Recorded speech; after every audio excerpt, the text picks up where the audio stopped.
Au Danemark, le taux d'imposition des sociétés est fixé par le gouvernement et s'applique aux bénéfices imposables des entreprises. Actuellement, il est de 22%. Ainsi, tout bénéfice que vous réaliserez au Danemark dans votre société sera imposé à 22%. Cependant, il existe plusieurs stratégies et considérations légitimes que les entreprises peuvent utiliser pour potentiellement réduire leur charge d'impôt sur les sociétés.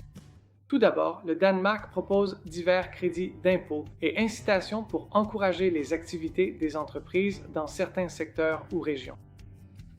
Les crédits d'impôt pour la recherche et le développement, les incitations à l'efficacité énergétique et les subventions à l'investissement en sont quelques exemples.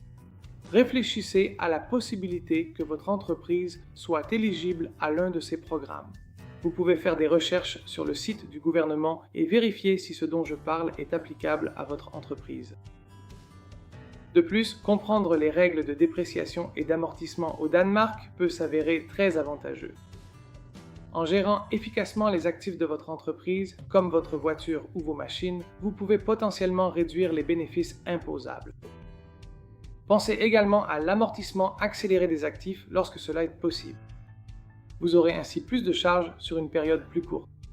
Un bon comptable pourra certainement vous conseiller à ce sujet et vous présenter différentes options. De plus, vous pouvez maximiser les dépenses professionnelles légitimes et les déductions fiscales.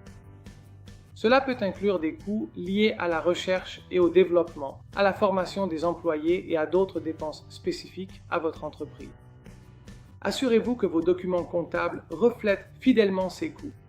Gardez les documents à portée de main et idéalement, conservez-les en ligne pour qu'ils soient disponibles 24 heures sur 24 et 7 jours sur 7. Si vous enregistrez une perte dans votre entreprise au cours de l'année fiscale, cette perte peut généralement être reportée pour compenser les bénéfices de l'année suivante, ce qui permet de réduire votre charge fiscale l'année suivante. Cependant, les règles concernant le report des pertes peuvent varier en fonction de la structure de votre société. C'est différent pour un entrepreneur individuel, une SARL ou une SAS. Et surtout, choisissez la structure juridique la plus adaptée à votre entreprise. Certaines structures, comme les sociétés à responsabilité limitée, les LLC, les AS, dans ce cas au Danemark, ou les APS, offrent certains avantages fiscaux par rapport à d'autres, comme l'entreprise individuelle. Demandez conseil à un expert si vous en avez besoin. Et ce que beaucoup de gens ignorent, c'est que les charges d'intérêt peuvent souvent être déduites du revenu imposable au Danemark. Examinez donc la structure financière de votre entreprise et assurez-vous de profiter pleinement des déductions et des options possibles.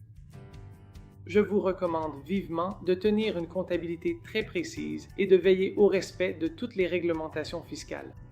Cela inclut une comptabilité exacte, le dépôt ponctuel de la déclaration fiscale, le paiement de la TVA à temps, le paiement de tous les impôts dans les délais et le respect des règles. Des normes comptables. Si vous êtes perdu, il est toujours bon de consulter votre comptable ou un expert juridique spécialisé dans la fiscalité danoise ou la comptabilité. La plupart des experts peuvent vous fournir des conseils personnalisés pour vous aider à prendre de bonnes décisions en matière de planification et d'optimisation fiscale. Mais ce qui est toujours important, et ce que je vous dirai toujours, c'est que la planification fiscale doit être effectuée dans le respect de la loi et ne doit impliquer aucune pratique illégale ou non éthique. L'administration fiscale danoise prend la conformité fiscale très au sérieux et se livrer à l'évasion fiscale ou à des activités frauduleuses peut entraîner de lourdes sanctions et des conséquences juridiques. Il est donc essentiel d'adopter une planification fiscale responsable et conforme à la loi. Des stratégies. Et ce qui est également important, c'est la question morale. Si l'impôt que vous payez est utilisé pour le système de protection sociale, pour la croissance, pour l'entretien de ce merveilleux pays qu'est le Danemark, il est de votre devoir, en tant qu'entrepreneur, en tant que citoyen, de payer vos impôts, car c'est grâce à cela que nous tous qui vivons ici avons une vie meilleure et de meilleures conditions pour exister et pour aider ceux qui n'ont pas eu la chance d'être dans la même position que certains d'entre nous. D'entre nous le sont.